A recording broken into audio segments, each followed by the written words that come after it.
नमस्ते।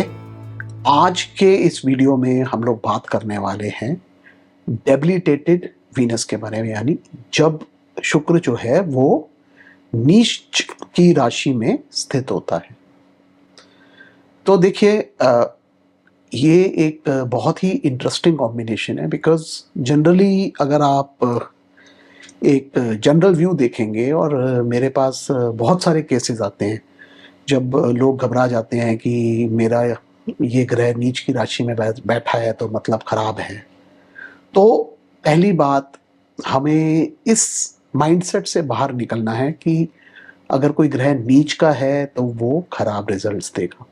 देखिए, बहुत सारे फैक्टर्स होते हैं जो हमें देखने हैं जब भी हम किसी ग्रह को देख रहे हैं और वो नीच का प्लेस्ड है। तो नीच शब्द का अगर आप अर्थ देखेंगे, मैंने पहले भी इस बारे में बात की है, तो नीच means which is, you can say dirty भी हम बोल सकते हैं, जो खराब हरकतें करता है ये भी बोल सकते हैं, या a person who is downgraded, जो लोअर काम करते हैं, गलत काम करते हैं, उसको भी हम लोग नीच में यूज कर लेते हैं। समटाइम्स अगर हमारे किसी के साथ व्यूज नहीं मैच करते नॉर्मल सोसाइटी के नॉर्म्स के हिसाब से, तो भी हम बोल देते हैं कि ये व्यक्ति जो है ये नीच का है क्योंकि ये गलत काम करता है। तो there are so many meanings which come from the word नीच।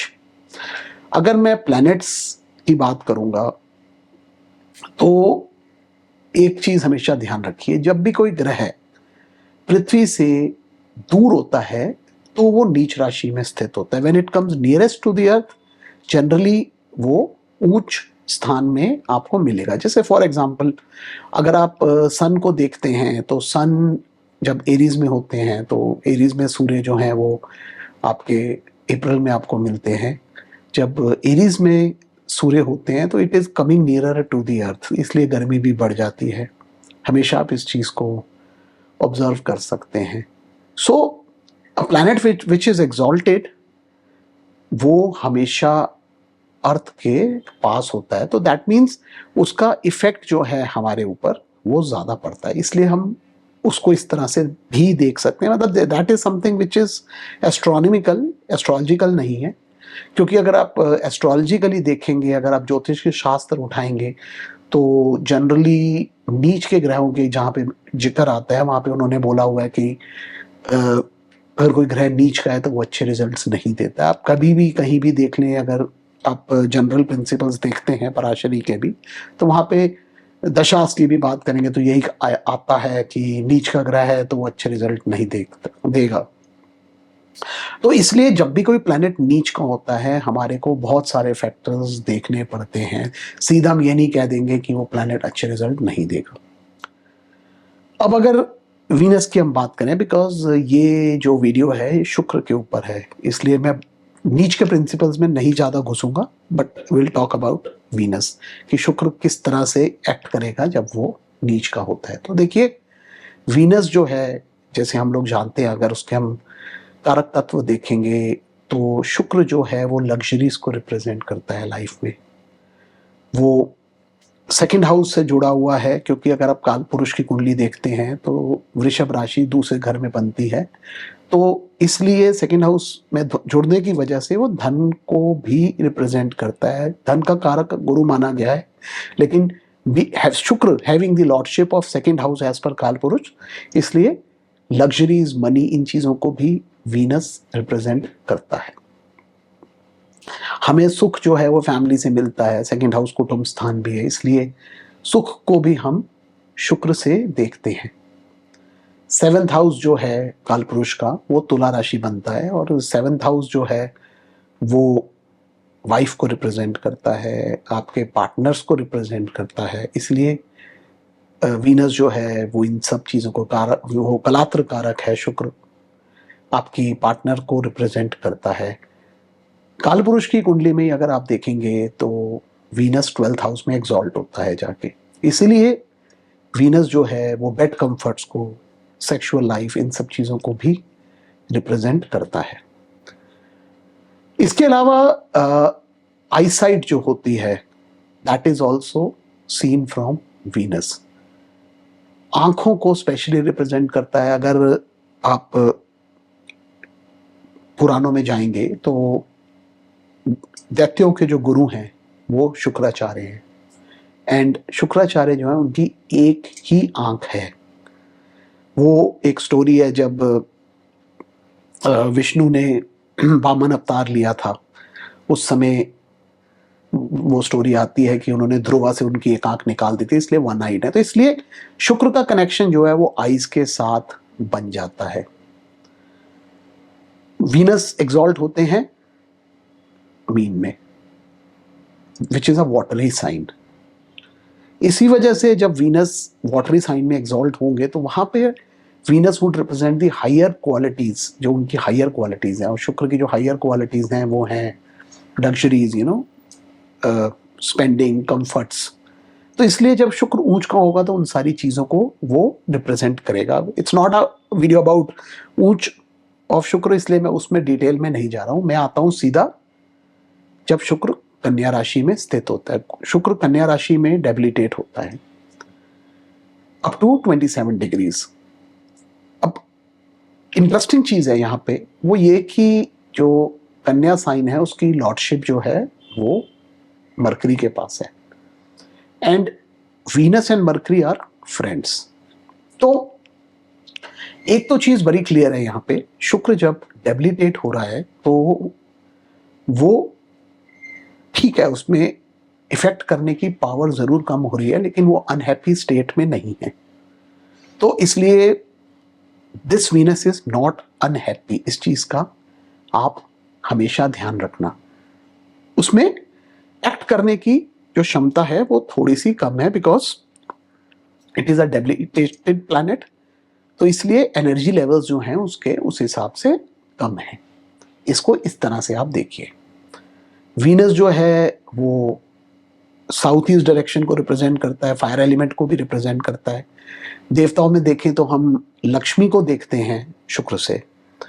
तो अब अगर कोई प्लैनेट डेबिलिटेट होगा तो इन सारी चीज़ों को वो इफेक्ट करने की क्षमता रखता है। और ऐसा ही लोग समझते हैं कि अगर मेरा वीनस डेबिलिटेटेड है तो अब मेरे को लक्ष्मी की कमी हो जाएगी, या मेरी शादी के बाद वाइफ से नहीं बनेगी। इस तरह की चीज़ें आ जाती हैं दिमाग में लोगों के, और वो सवाल आते हैं कि अब क्या करें, वीनस डेबिलिटेटेड है। तो देखिए, इसको मैं थोड़ा सा और डिटेल में जाके समझाने की कोशिश करता हूँ। देखिए, जो कन्या राशि है, मरकरी का साइन है, वो अगर आप देखेंगे तो अर्दी एलिमेंट है, मटेरियल को रिप्रेजेंट करता है। इस चीज को ध्यान रखिए। तो यहाँ पे जो वीनस है वो फ्लाई नहीं कर रहा है, वो ग्राउंडेड है। इस चीज को हमेशा समझिए। तो इस वजह से जिनका शुक्र डेबिलिटेटेड होगा वो थोड़ी सी रियलिटीज में जीना पसंद करेंगे। जब वीनस एक्सॉल्ट होता है तो higher elements of Venus, poetry, arts, luxuries, fineness, expensive perfumes, brands, ये सारी चीज़ें निकल के आएंगी। ऐसे लोग जो हैं आपको देखेंगे, आप गैजेट फ्रीक्स होंगे, उनके पास आपको गैजेट्स मिलेंगे जिनका वीनस एक्सॉल्टेड है। ब्रांड्स में उनका विश्वास होगा, they will want to have luxuries in life. पैसे हो ना हो तब भी उनको लग्जरियस गाड़ी चाहिए, घर चाहिए, everything, fine things in life, ऐसी चीज़ें चाहिए होती हैं। लेकिन जब वीनस कन्या राशि में होता है तो ऐसे लोग जो हैं वो रियलिटी चेक करते रहते हैं अपना, हमेशा ध्यान रखिए इस बात को। दे आर वेरी ग्राउंडेड, और वो रियलिस्टिक होकर रहते हैं कि ये उनके पास फंड्स हैं और उनको उसी हिसाब से चलना है। सो दे एक्ट लाइक कि मेरे को इतनी इनकम है मेरी, जिसमें से मुझे इतनी सेविंग करनी है और इस हिसाब से लाइफ में चलना है, और उसी हिसाब से चलते हैं। लग्जरीज की अगर मैं बात करूंगा, उसमें जाएंगे तभी if they can afford it, they don't high fly. अब अगर हम जो पराशरी में भी शुक्र के लिए मंत्र दिया गया हुआ है, वो हिमकुंद्रना लाभम दैत्य नाम परमम गुरुम सर्वशास्त्र प्रवक्तारम भार्गवम ब्राह्मण्यम, ऐसे करके आता है। यहाँ पे एक वर्ड आता है सर्वशास्त्र प्रवक्तारम, यानी जितनी भी साइंसेस हैं, जितनी भी नॉलेज है, वो शुक्र के पास है, क्योंकि वो देवताओं के गुरु हैं, वो सॉरी दैत्यों के गुरु हैं, इसलिए उनके पास सर्वशास्त्र हैं, सारी नॉलेज है उनके पास। अब जब शुक्र नीच साइन में होगा बिकॉज इट्स अ मटेरियलिस्टिक राशि। तो ऐसे लोग जो हैं वो मटेरियल साइंसेस को पढ़ना पसंद करेंगे। They won't be into occult और एनीथिंग, बिकॉज उनको जो चीज़ें दुनिया से जुड़ी हुई हैं उसके साथ रहना है और वो वही वाली विद्याओं को ग्रैब करना पसंद करते हैं। अब कन्या राशि जो है वो ट्रेडिंग को रिप्रेजेंट करता है, कॉमर्स को रिप्रेजेंट करता है, laws related to commerce, economics, ये सारी चीज़ों को रिप्रेजेंट करता है। तो जनरली वीनस जिनका भी सिक्स्थ में होगा, यानी 6 साइन में, यानी कन्या में होगा, वो इस तरह की साइंसेस को पढ़ना पसंद करेंगे, वो ऐसी ही फील्ड्स में होंगे। अब कालपुरुष की कुंडली के हिसाब से वो छठा घर है, तो मैंने ऐसे भी लोग देखे हैं, ऐसे चार्ट्स भी देखे हैं जो लोग लोन्स दिलवाने के प्रोफेशन में होते हैं, बिकॉज सिक्स्थ हाउस जो है कालपुरुष का, वो जो भी प्रॉपर्टीज हैं सारी प्रॉपर्टीज आ जाएंगी। लिटिगेशन में, लॉयर्स, ये सारे इस तरह के प्रोफेशन में आपको लोग मिलेंगे। चार्टर्ड अकाउंटेंट्स ऑल्सो ऐसे इस तरह के प्रोफेशन में मिलेंगे आपको लोग जिनका वीनस जो है वो डेबिलिटेटेड है, and they are very good with their subjects. या जो भी वो काम कर रहे हैं उसमें काफ़ी अच्छे रहते हैं, ऐसा नहीं है कि वो खराब करते हैं उसमें। ठीक है, देखिए एक इसमें मैं बात और कहूँगा, बहुत सारे ऑथर्स जो हैं पुराने वो वीनस को 16 की एज देते हैं कि 16 साल की कन्या है शुक्र, ये भी कई राइटर्स ने लिखा है। तो एक चीज मैंने इन प्रैक्टिस देखी है, इट्स अ थंब रूल, कि जिनका भी वीनस डेबिलिटेशन में होता है और अगर उसमें थोड़ी अफ्लिक्शन हो इन डेबिलिटेशन, तो 16 की जो एज होती है उस टाइम पे इन लोगों को कोई ना कोई लाइफ में हेल्थ रिलेटेड इशू आ सकता है। बिकॉज उस टाइम पे अगर आप देखेंगे 16 साल पे, तो जनरली हॉर्मोन्स जो हैं वो पीक पे चले जाते हैं, because it's a teen age, चाहे वो लड़के हों चाहे वो लड़कियां हों। तो उस टाइम पे हार्मोनल इश्यूज होने के चांसेस होते हैं if a debilitated Venus is afflicted. आप देख सकते हैं इसको, इस प्रिंसिपल को ट्राई कीजिए, इट्स अ थंब रूल। सो कई जगहों पे हो सकता है ये वर्क ना करे, बिकॉज जो चीज़ मैं हमेशा बोलता हूँ कि चार्ट को हमेशा टोटैलिटी में देखा जाता है, एक प्रिंसिपल को पकड़ के कुंडली हम कभी एनालाइज नहीं करते। बहुत बार मैं देखता हूँ लोगों ने कमेंट्स दिए हुए होते हैं, ये गलत है आपने जो लिखा है, मैं मेरे साथ ऐसा नहीं है वैसा नहीं है। अरे भाई, मैं आपको सिंपल प्रिंसिपल्स बता रहा हूँ, प्रिडिक्शन नहीं दे रहा हूँ इन वीडियोस से। तो इस चीज़ को हमेशा समझिए, जब भी आप एनालाइज कर रहे हैं चार्ट को, आपको बहुत सारे फैक्टर्स देखने पड़ते हैं। सिर्फ ये नहीं कि एक वीडियो देख लिया आपने और उससे एनालिसिस बना लोगे, नहीं हो पाएगा। वैसे आपको टोटैलिटी में देखना पड़ेगा हमेशा। तो जैसे मैं बता रहा था कि 16 साल वाला जो थंब रूल है, इसको आप ज़रूर वेरीफाई कीजिए कि अगर वीनस डेबिलिटेशन में है तो 16th ईयर कैसा गया ऐसे लोगों का, प्रॉब्लम्स आने के चांसेस होते हैं, जो मैंने इन प्रैक्टिस देखा है, स्पेशली अगर उस पर थोड़ी सी भी एफ्लिक्शन हो। अब हम लोगों ने आंख की बात की थी, तो मैंने जैसे बताया कि वीनस का कनेक्शन आईसाइट के साथ है। तो अगर वीनस डेबिलिटेशन में होगा तो ऐसे लोगों को आईज रिलेटेड इश्यूज होने के चांसेस होते हैं। आईसाइट वीक तो हो ही जाएगी with age, but there are indications कि कुछ और इशू भी हो सकता है आंखों के साथ, अगर वीनस के ऊपर कोई एफ्लिक्शन हो। एफ्लिक्शन मीन्स किसी बैड प्लैनेट का संबंध बन रहा हो शुक्र के साथ। आपको इस चीज को हमेशा ध्यान से देखना है जब भी आप डेबिलिटेटेड शुक्र को देख रहे हैं। वीनस जो है रिलेशनशिप्स को रिप्रेजेंट करता है, शादी को रिप्रेजेंट करता है। अब देखिए, बहुत लोग बोलते हैं कि वीनस अगर एफ्लिक्टेड हो, सॉरी, वीनस अगर डेबिलिटेटेड होगा तो मैरिज में प्रॉब्लम आएगी। अब देखिए, जो मैंने इन प्रैक्टिस देखा है कि अगर किसी का वीनस डेबिलिटेशन में होता है तो उनका यंग एज पे रिलेशनशिप कोई ना कोई हो जाता है जिसमें उनको सेटबैक मिलता है। इस सेटबैक की वजह से वो मैच्योर हो जाते हैं और इनफैक्ट उनकी मैरिज जो है उसके बाद वो अच्छी ही जाती है।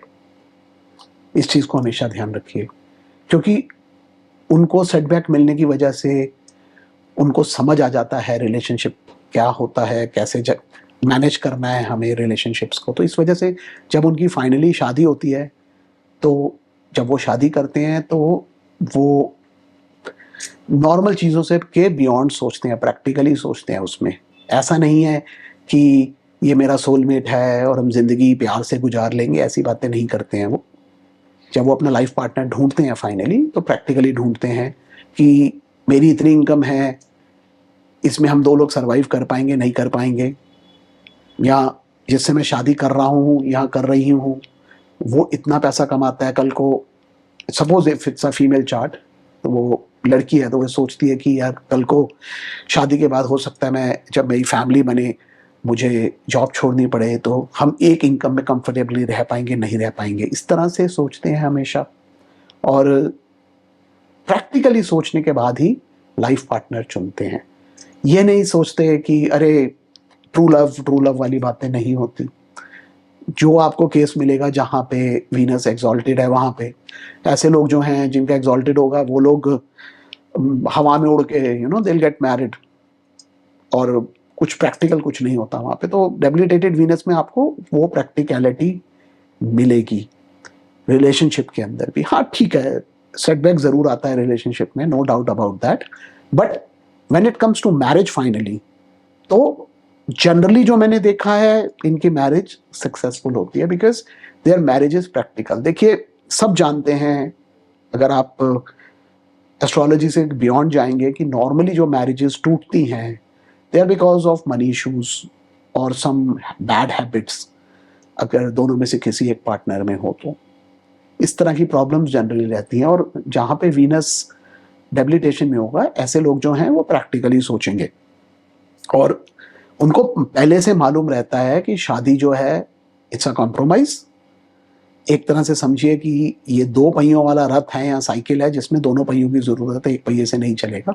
तो इस माइंडसेट के साथ वो लोग रिलेशनशिप में जाएंगे, शादी में जाएंगे, and then they will try to make it work.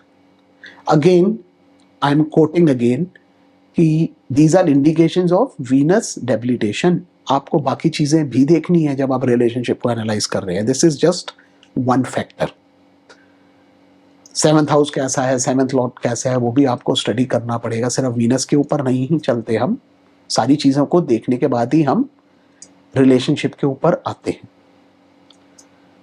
So you have to see it this way. हमेशा इसको इस प्रकार से देखिए जहां पे शुक्र डेबिलिटेशन में हो। तो अब नीच भंग की जो बात है वो ऑब्वियसली आप देख सकते हैं उस प्रिंसिपल को। अगर नीच भंग के कॉम्बिनेशन चार्ट में मिल जाएंगे तो ऑब्वियसली जो स्ट्रेंथ है वो इस वीनस की इंक्रीज हो जाएगी and it will perform better.